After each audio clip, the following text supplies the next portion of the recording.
we open up a new book, Parshat BeMidbar. Parshat BeMidbar is always read right before Chag HaShavuot. There doesn't seem to be any connection between Chag HaShavuot and Parshat BeMidbar. What does the book of Numbers, the book of counting, got to do with what? With the Har Sinai experience? Well, the book opens up. Hashem spoke to Moshe BeMidbar Sinai. Of course, much more than that. Hashem spoke to Moshe BeMidbar Sinai, but doesn't seem to have any connection to Matan Torah. Why is Parshat BeMidbar always read right before Matan Torah? The main event. The main event, right? Matan Torah. So let's see. What is the kesher? We know that the beginning of a book and the end of a book have to have a connection. So the end of Vayikra and the beginning of BeMidbar have to connect. So, how does the book of Vayikra and the book of BeMidbar connect? Well, let's take a look. In Parshas Emor in Vayikra, we learned that time is precious. You have to count time, Yisratem Lechem, count every day to make every day count. Cherish every day like a sapir. So Parshas Emor in Vayikra speaks about counting time, making time count. And then afterwards we went on to Shemitah and Yovel. Counting what? Years, right? Bahar B'Chakotai, counting Shemitah, counting Yovel. And in Parshas BeMidbar, we graduate to what? Counting the Am Segula. To counting the Am Segula, we count days, Emor, Bahar B'Chakotai, we count years, Shemitah cycles. In Parshat BeMidbar, what do we count? The most precious of all? People. People. The message of BeMidbar is, if you want to accept the Torah, stand up and be counted. Stand up and be counted, right? There's no mitzvah in Parshat BeMidbar. Sarah, very strange. You think the Parsha right before Matan Torah will be chock full of what? Mitzvot. There ain't even one mitzvah in Parshat BeMidbar. So why is it read right before Chag Matan Torah? Why is there a census? Did you answer a question, another question? Why is there a census? Doesn't God know how many Jews there are? So Rashi says, Mitoichi basan, because God loves us, He's always counting us. I remember when I was a kid, I used to collect baseball cards.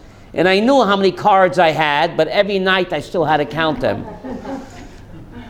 Right? Even though I knew people know how much money they have, but they like to count their money anyway. Right? Makes them feel good. Right? So since God loves the Jewish people, He's always counting them. Says the Ramban, right before Matan Torah. There's no mitzvahs in Parshat BeMidbar, but it's about counting the Jewish people. Demonstrating that God loves each and every Jew, no matter who he is. We all stand equal before Him. So before we get to Torah, we have to know that God loves us. To give cover to every Jew. There's no mitzvah in Parshat BeMidbar, because there's something that comes before the Torah. What is that? Derech Eretz. Derech Eretz, to give cover to each and every Jew, that comes before the Torah. It is obvious, so therefore the Parsha that's read before Matan Torah is the Parsha that has no mitzvos, but it's a Parsha that demonstrates the love of each Jew. That each Jew is precious, each Jew is important, and each Jew counts. Now, why was the Torah given in a midbar? The rent is cheap, all right? Couldn't God hire out a hall? Why in a midbar? It's free, right? Torah is accessible to everybody. To everybody, right? The tafkid of the Torah is to turn a midbar into a Gan Eden. Shavuos is Chag HaBikurim, the festival of what? Of bringing delicious first fruits of Eretz Yisrael. Torah was given in a midbar. Avi, we have to take the Torah and turn a midbar into what? A Gan Eden. To turn a desolate, barren land into a Gan Eden. That's what Torah is given in the midbar. Take the Torah, turn the desolate, barren place into what? A garden, spiritual growth. That's one reason why the Torah was given in a midbar. Take the midbar, turn it into a Gan Eden. Now, it's interesting. The Torah names the princes that helped in the census. And the prince of Shevet Gad, his name was Ben Deuel. Not Ben Cartwright. His name was Ben Deuel. But later on, that prince's name is called Ben Reuel. Not a typo. In the beginning of BeMidbar, the prince of Shevet Gad, who helps in the census, is called Ben Deuel, with a Dalid. Later on, that same guy is called Ben Reuel. Raul? What's in a name? Elisheva, what's in a name, and why should I care what his name is? Torah is not a history book. The Torah is God's authorized manual for living in the year 2017. What does Ben Deuel mean? To know God. This is amazing. I couldn't make this up. Ben Deuel means to know God. Reuel means to be a friend of God, a lover of God. Reut. To know Him is to love Him. And I do. I couldn't make this up. Deuel means to know God. Reuel means to love God. So what's the Torah teaching me? Once you get to know God, to know Him is to love Him. Perhaps that's where the song came from. It was written by Bill Sprecher in 1958. I'm dating myself. Phil Sprecher, thank you. He must have learned this. A Jewish guy, not Sprecher, Sprecher. Yeah. To know Him is to love Him. Ben Deuel, not Ben Cartwright. Ben Deuel. Deuel means to know God. Once you know God, you graduate to Reuel, means to love God. Wow. Just amazing. So this is how the Parsha begins. This is how the Parsha begins. Interesting. Now, then the Torah goes on, and our Parsha is always read right before Matan Torah. There's got to be a connection between this book and the book of Ruth. Doesn't seem any connection. Please hear me well. The Parsha keeps repeating the word Shemot. Shemot, Shemot, names.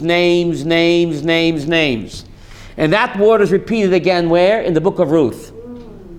You see Shavuos night, I'll go into that later, how the word name is repeated in the book of Ruth over and over again. And in Parshat BeMidbar, which is always read before Shavuos, the word Shemot, Shemot, Shem, Shmot. Says the Ramban, what's in a name? A person's tafkid in life is contained in his name. Therefore, it's very important to go by your Hebrew name. BeMidbar Shemot, over and over again, names, Nochamol names, over and over again, and that word, names, is found where in the Megillat Ruth. So the Ramban said the connection. Our mission in life is contained in our Hebrew name.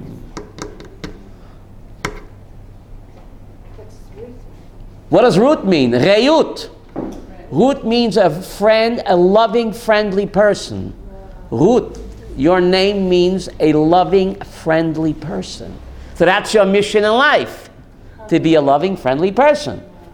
Ruth, we'll talk about that Shavuos night, later more, but here you have just amazing how the word names is written here over and over again, and you have it written again in the book of Ruth, and they're always read at the same time right before Chag HaShavuot, or Chag HaShavuot.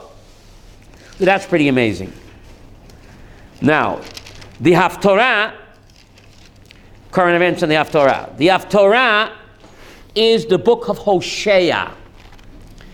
The book of Hosea. Now, Hosea lived a very tragic life. Now, you know, of all the 48 prophets in Tanakh, all of them led lives of personal tragedy. Don't ask me why. But Hosea, if there's a top 10 list of prophets, Moses is number one. Hosea is one of the top 5. Yet he lived a life of personal tragedy. He fell in love with Runaround Sue. And even when he married her, she continued to run around. And she gave birth to 3 children. He wasn't even sure that the children are what? His. Now, it's just amazing. God ordered him to marry this runaround Sue. You know why?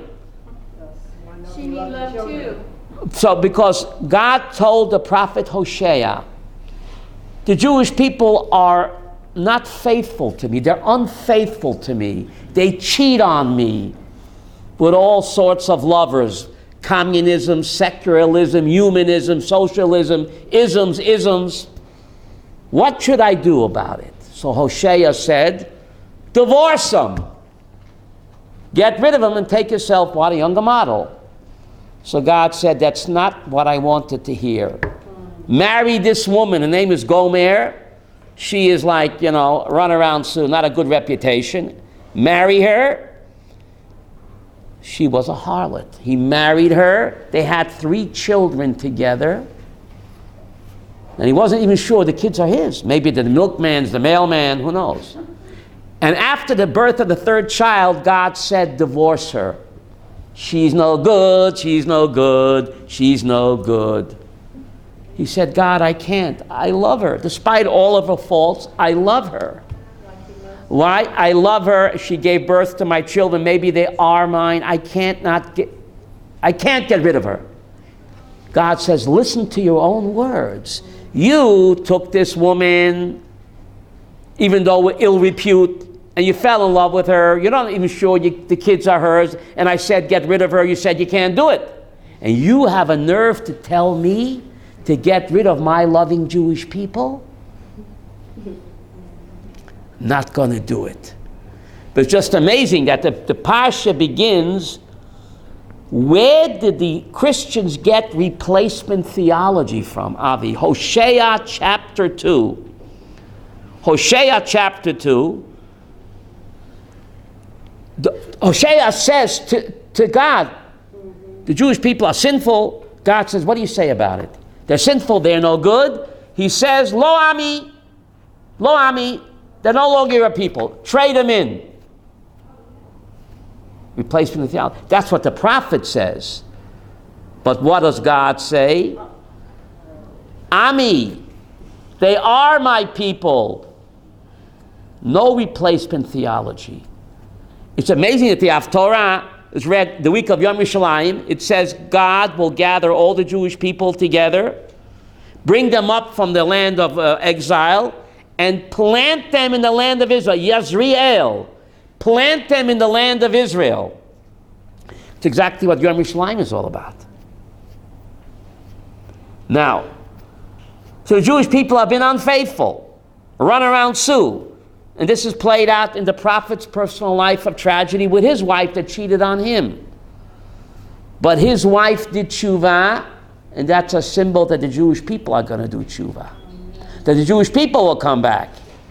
And it's just amazing, God says, the reason that I sent you into the Midbar, tough love.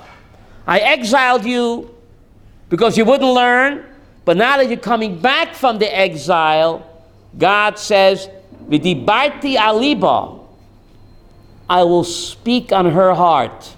Who's her? The Jewish people are compared to the bride. Kodesh Baruch Hu is the Chatan. Again, you have Matan Torah here, Avi. God is the Chatan. We are the Kala. The mountain over our heads is the Chuppah. So here the analogy in Hosea chapter 2 is of a straying wife who betrays her loving husband, who the loving husband says, despite you betraying me, I can't stop loving you.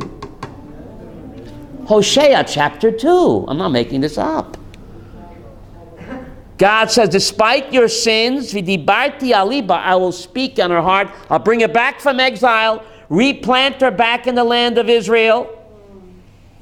V'hoye b'yoyim hahu, says God. Nu'um Hashem. Tikri ishi v'lo tikri li od bali. There are 2 ways to say my husband in Hebrew. Avi, you know Hebrew better than me. You can say Bali, you can say Ishi. Bali means my husband, Ishi means my husband. But there's a big difference. The word Bali is not as lovey-dovey as the term Ishi. So God says, when Mashiach comes, you will no longer call me Bali, a husband that you fear, but you'll call me Ishi, a husband that you want, lovey-dovey.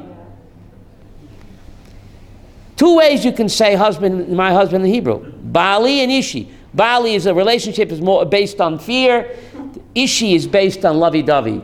So when Mashiach comes, God says, you won't call me Bali, you will call me what? Ishi, my lovey-dovey husband. And God says as follows, Varastech li la'olam, and I will marry you forever. Varastech li b'tzedek u'b'mishpat, I will marry you through righteousness and justice. Varastech li b'emunah, and I will marry you with emunah. We say these psukim in Hosea Bet every morning when we wrap the tefillin on my finger. When you wrap your tefillin, Chanoch, 3 times, you know what you're doing? You're putting on God's wedding band every morning. That's what you're doing. When you put the tefillin on and you wrap in your little finger, you're putting on God's wedding band. God is the Chatan, we are the Kala. The relationship began at Matan Torah, so therefore it's very appropriate to read this Haftorah the week of Shavuos. So therefore we wrap the strap 3 times, because God says to the prophet Hosea, we say it every morning, we put on the tefillin, Varastech li la'olam, I will marry you forever, God says. Unlike the first 2 times where there was a lover's quarrel, he got kicked out twice. Rastli b'tzedek u'mishpat, I will marry you in righteousness and justice and loving kindness. Varastech li b'emunah, and I will marry you with perfect faith. So since God uses the term marry how many times? 3 times. Hosea Bet. So therefore we wrap what? 3 times around our finger. That we're putting on the wedding band between God and the Jewish people. So we only do it when we put on tefillin. What about you ladies? Fasten your seatbelts. Are you listening to me, Elishama? So we only put the wedding band on in the morning we wear tefillin. The Zohar Kodesh says, the ladies, why does the lady wear the wedding band all the time? In every Jewish marriage, there's Ish ve'isha shchina b'neihem. Ish, husband, has a yud, Isha has a hey. Ish ve'isha shchina b'neihem. In every Jewish marriage, there's a third partner, HaKadosh Baruch Hu. Since women are more godlike, says the Zohar, she gets to wear the symbol of the third partner. God in Kabbalistic term is called the ring, or the Ein Sof, there's no beginning and no end. So we get to do that only a few minutes in the morning. The ladies get something better. They constantly wear the wedding band, not just a little bit in the morning, to demonstrate that they represent the third partner in this marriage, the Shekhinah. Therefore, the word Shekhinah is feminine. The word Neshama is feminine. The word Torah, it's all feminine. That's pretty amazing. So, Varastech li la'olam. So God says, I marry you 3 times. 3 times is what? A chazakah. But the Baal HaTurim gives it a Kabbalistic interpretation. The first Mishnah in Kiddushin, there are 3 ways to marry a woman. Masha. Kesef, shtar, ubiyah. You don't need all 3. Kesef means what? Money or a ring. Shtar means a document.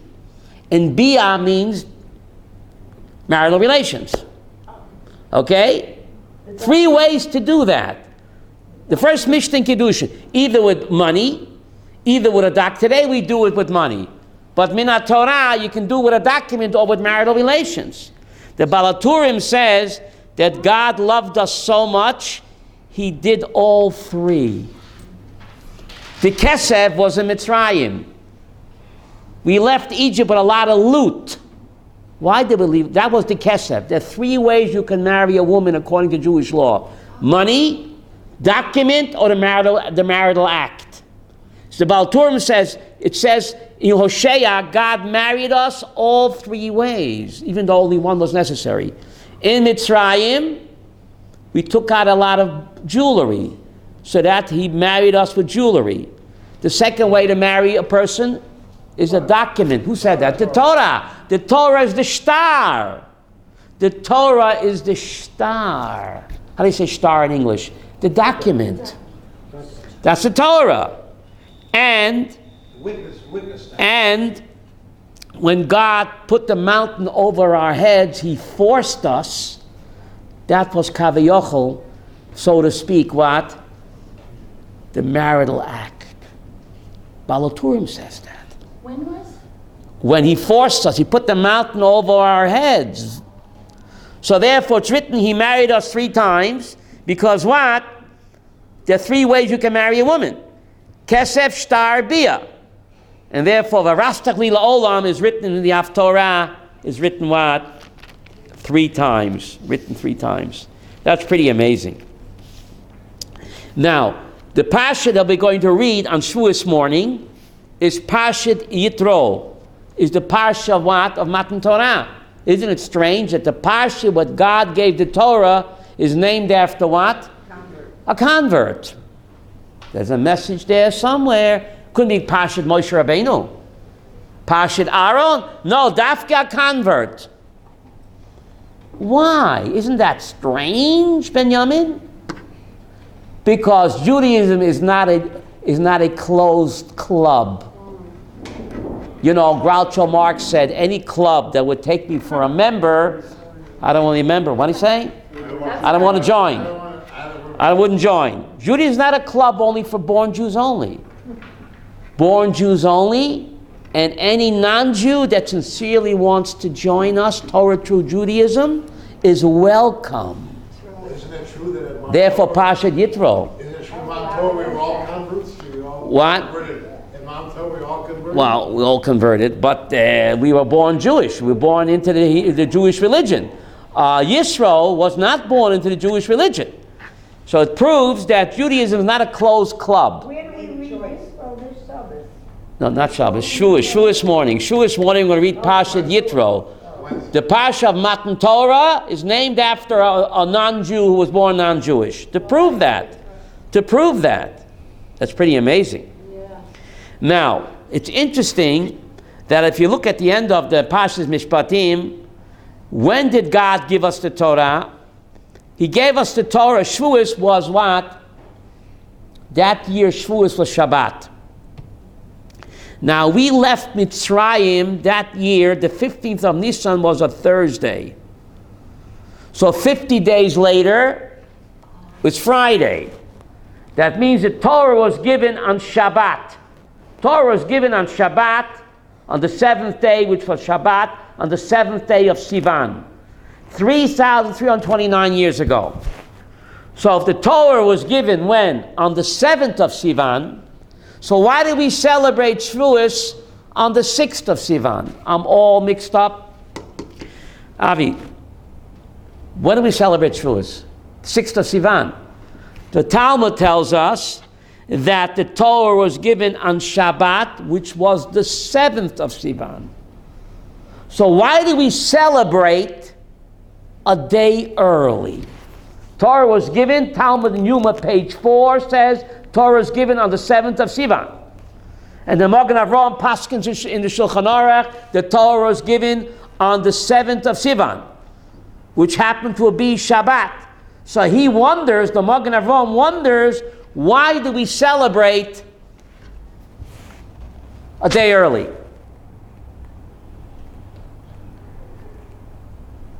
Torah was given on the 7th. We celebrate on the 6th. Isn't that strange? Why celebrate Chag Matan Torah a day before? A day before it was given. Well, to answer this question, we got to ask what? Not that long ago we said Dayenu, Dayenu. We said if God would have brought us to Har Sinai and not given us the Torah, Dayenu. Why is Dayenu? To bring us to Har Sinai and not give us the Torah, Dayenu. What does Dayenu mean? Enough. Why is it enough? Why is it enough? But it said, I read the Haggadah, remember? Only 6 weeks ago. It says it, but What do you mean it says it? We're not just saying it. You brought us to Har Sinai and not giving us the Torah Dayenu. So this question will answer why we celebrate Shavuos on the 6th of Sivan, even though he gave it to us on the 7th. Rav Soloveitchik said as follows. The thrill is in great expectations. Read the book? The thrill is in great expectations. Rav Soloveitchik says, the quest, the yearning, the march for Kedusha, that's where Kedusha lies in. The period of, and that's why we call Chag HaShvuot. Why do we call Chag Matan Torah? We call it Chag HaShvuot, the festival of counting weeks. What does that got to do with anything? Says Rav Soloveitchik, what? Anticipation is making me wait. Chag Shvuot, the festival of counting the weeks, anticipating and preparing for the main event. Kiddush is found in the quest, in the anticipation, the preparation, the countdown. Because human nature is, says Rav Soloveitchik, once a person has achieved his goals, if there's nothing left to strive for, there's nothing left to live for. When I was a kid, there was a song, is that all there is? Is that all there is? Peggy Lee, I'm dating myself. It's amazing. She said, when I was a little girl, when I was a little kid, my father took me to the circus. Wow, what a circus. He built up the circus and saw everything. And then after the circus, what did I say? Is that all there is? Is that all there is?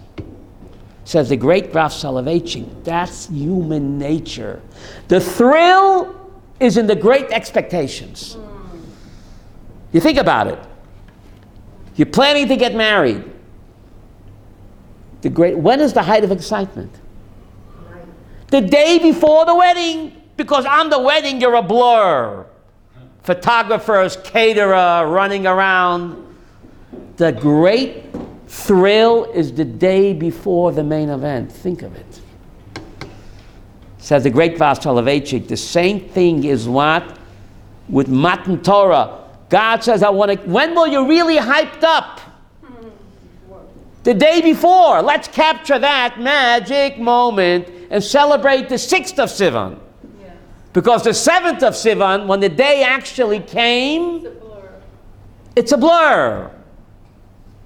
The expectation is always greater than what?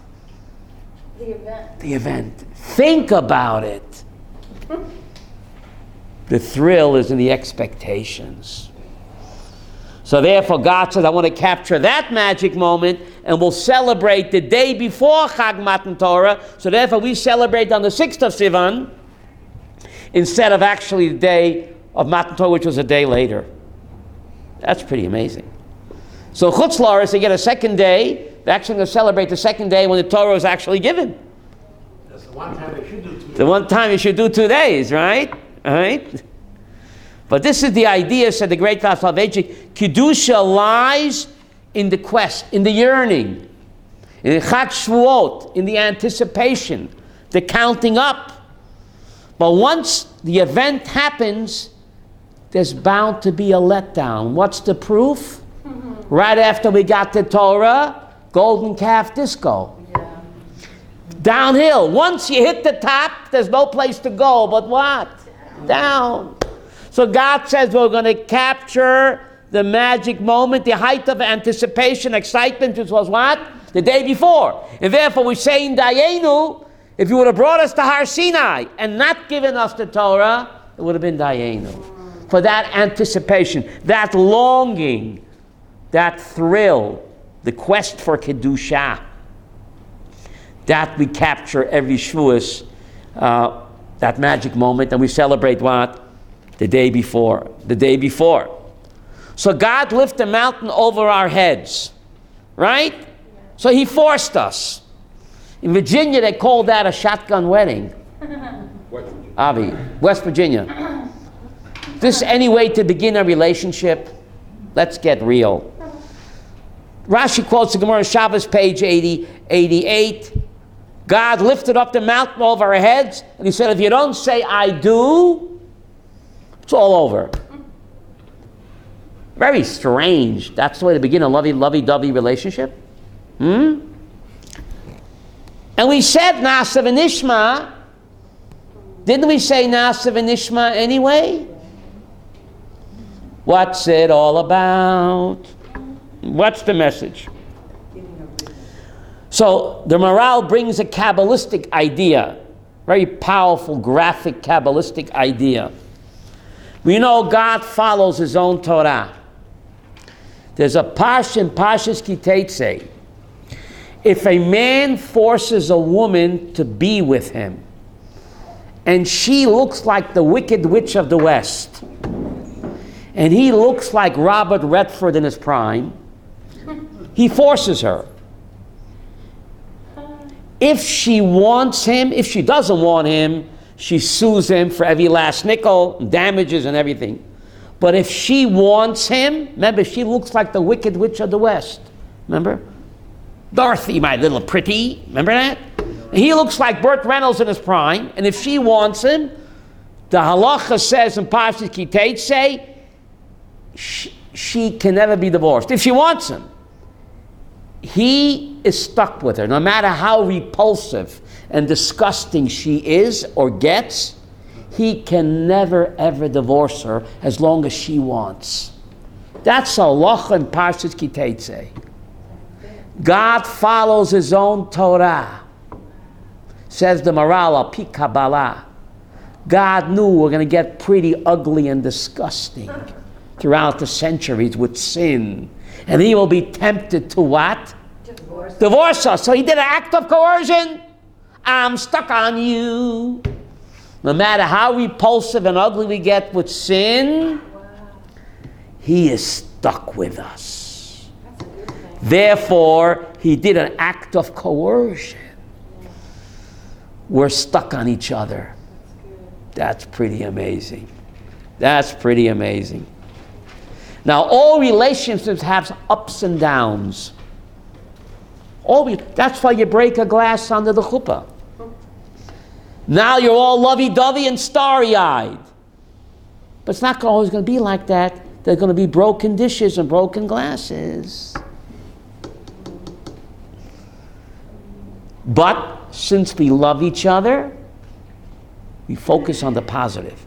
Therefore, God tells Jeremiah, Zacharti lo chesed norayich ahavas klasoyich. Lech techachva BeMidbar. In the Midbar, we gave God a very hard time. One sin after the other. Remember? Rebellion and sin. Korach, despised, wild Moabite women, golden calf disco. What does God tell Jeremiah? I remember for you your chesed norayich, your loving kindness. God says we did a loving kindness for him. We were his young bride. We followed him in the Midbar. We didn't say, where are you taking me? There's no Motel 6 out there. What about all of the bad stuff? What does God remember? The chesed norayich, your loving kindness, you are a young kala. Rav Pam Zatzal said something incredible. This young man who was getting married didn't have a lot of money. And a wedding album was very expensive. In those days, maybe today also, I don't know. He said, should he borrow money to get a wedding album? He doesn't have the money. He said, a wedding album is very expensive. Very important. Get a wedding album. Chanoch, why? Because he says God also has a wedding album. When all of the sins in the Midbar, God took out the wedding album. Zacharti lo chesed norayich. I remember your loving kindness as a young kala. God reminisces. He looks through the pictures. Weren't we lovey-dovey under the chuppah? Remember how starry-eyed we were? Let's focus on that. So Rav Pam Zatzal said, in every marriage is going to be a bumpy ride. There's going to be ups and downs. So when you have quarrels, take out your wedding album. And remember how madly in love you were with each other. That's what God does in Jeremiah 2. He takes out the wedding album. I remember how lovey-dovey we were. You were my young Kala. The chesed. God says we did a chesed for him. Little old me. Well, we followed him in the desert without asking, where are you taking me? What are the accommodations? 2 stars? Half a star hotel? We didn't ask. That's one explanation. There's another explanation, of course. We've been learning this Gemara since we were a little kid. God lifted up the mountain over our heads. He turned the mountain into a barrel. That's what the Gemara says. And he said, if you accepted Torah, mutav. What does that mean? Good. Vimlav shamtei kivaraschem. Is that proper Hebrew? Over there will be your burial spot. He should have said, po. God lifted the mountain over our heads. He should have said, if you don't accept the Torah, kan tia kivaraschem. Sham. Not sham. Sham means over there. That's not proper Hebrew. Should have said po or kan. How come it says sham? What do you mean over there will be your burial? Here. I'll drop the mountain over your heads. Right. What do you mean sham? Here. That's not pshat. First of all, God lifted up the mountain over our heads and he turned it into a barrel. Roll out the barrel. We'll have. Why did he have to turn the mountain into a barrel? Of course, it's a metaphor. It's a metaphor. Why could he leave the mountain as a mountain? Why did he have to turn the mountain into a barrel? Tractate Shabbos, page 88. What are you talking about, Yehuda? Leave the mountain. If you want to threaten me, take the mountain and threaten me with a mountain. Why turn the mountain into a barrel? A barrel is hollow. Can a hollow barrel harm you, Avi? If you drop a hollow barrel on somebody, can you get harmed? No. A barrel protects and preserves the precious liquid inside, whether it's oil or what? Wine. Please hear me well. Heard this from Rav Shlomo Moshe Amar. Many Shavuos nights ago, he said this idea. Beautiful. It's not a threat. You don't begin a loving relationship with a threat. This is not West Virginia. God lifted up the mountain. A barrel is hollow. It can't harm you. A barrel preserves and protects what's inside. God said, if you accept the Torah, mutav. The Torah will protect you. You'll be an eternal people. The Torah will preserve you like a barrel preserves the precious liquid inside. Vimlav, if you don't accept the Torah, shamtei kivaraschem. What does sham mean? You'll be over there. Over there means where? Outside the barrel. If you don't have the barrel of Torah to preserve you, outside the barrel, there, you'll be a people like the Babylonians, the Assyrians, the Phoenicians, the Romans, the Greeks. Where are they? On the 60 feet of sand. It's not a threat. God is telling you, if you accept the Torah will preserve you. Like a barrel preserves precious liquid, it will preserve you forever. You'll be an eternal people. But if you don't accept the Torah, sham. What does sham mean, Rabbi Yaakov? Oh, outside the barrel. Kuvaraschem, you'll be a people that will be like the ancient peoples. There's nothing left of them. They're buried in some cemetery, ancient cemetery. So it's not a threat. A barrel cannot harm you. The Torah is just telling you the way it is. That's just an incredible idea. That's an incredible idea. I heard from this Rabbi Moshe Amar when he was the chief rabbi of Israel. Now he's the chief rabbi of Jerusalem. But this is just unbelievable idea of threats. Wasn't a threat. Now, we stay up all night on Shavuos. Avi, why?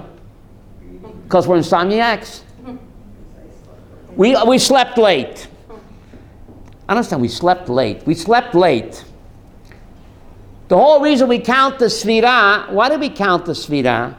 The Rambam in the Chinuch says, I just told you, anticipation. You know you're going to get married in 7 weeks. You're going to win the lottery in 7 weeks. Every day you what?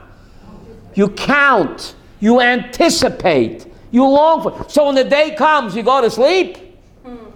Does that make sense? And Koilos Abrakim, there was thunder and lightning because Sleeping Beauty wake up. So therefore God have thunder and lightning and Kol Shofar, alarm clock. Why did God have to blow the shofar for? To wake us up. Avi, very strange. We're anticipating, we're longing, waiting for the great main event. So when the day comes, you go to sleep, you fall asleep. Sleeping Beauty, need a shofar to wake us up. And loud thunder and lightning. The Kala fell asleep on her wedding day. Gee, Sleeping Beauty. So Rav Soloveitchik explains, we didn't fall asleep. We purposely went to sleep. God told us that in 50 days after the Exodus, I'm going to come and speak to you and give you the Torah. In Parshat Ba'aloitcha, next week's Parsha, or in 2 weeks, how does God speak to a Navi? B'chalom adaber bo. Sweet dreams. Every Navi gets the Nevuah in a dream. In order to dream, to get a Nevuah, what do you have to do, Yehuda? You got to go to sleep. Rav Soloveitchik says the Jews didn't fall asleep. They what?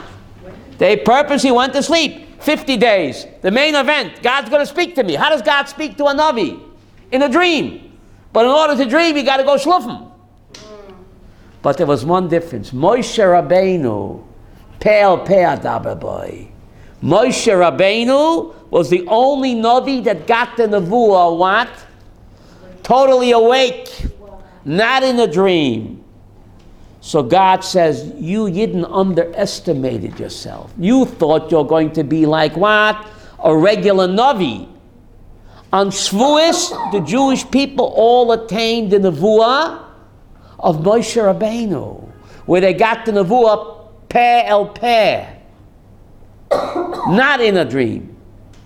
So the Jewish people underestimated themselves. So God had to wake us up. On Shavuos and Matan Torah, all of the Jews attained the level of Moshe Rabbeinu. We couldn't hold that level. Moshe remained that high level. We couldn't hold that level. But for one magic moment, the entire Jewish people saw and heard God speaking to them, not in a dream, totally awake, which up after that, only Moshe Rabbeinu experienced that. So we all reached that awesome level when on Shavuos morning.